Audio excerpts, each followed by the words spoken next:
ఈరోజు భగవద్గీతలో 12 అధ్యాయంలో 13, 14 శ్లోకాల యొక్క తాత్పర్యం తెలుసుకుందామంటే గురు బ్రహ్మ గురు విష్ణువు గురుదేవో మహేశ్వర గురు సాక్షాత్ పరబ్రహ్మ తస్మై శ్రీ గురవే నమః.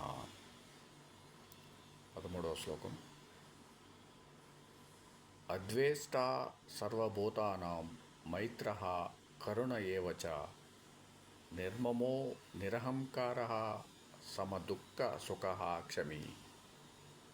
14వ శ్లోకం.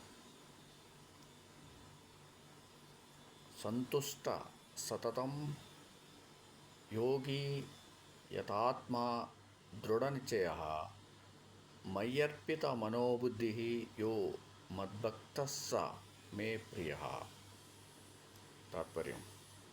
13, 14 శ్లోకాల యొక్క తాత్పర్యం. ఏ ప్రాణిపైన ద్వేషం లేనివాడు మిత్రభావాపన్నుడు, దయాళువు, మమత్వబుద్ధి శూన్యుడు, క్షమాశీలుడు, సర్వదా సంతోషం కలిగి ఉండేవాడు,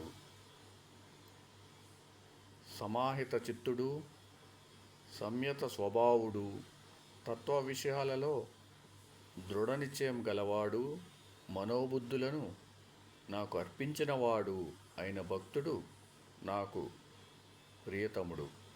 ఓం సమ సద్గురు సాయినాథ్ మహారాజ్ కి జయ.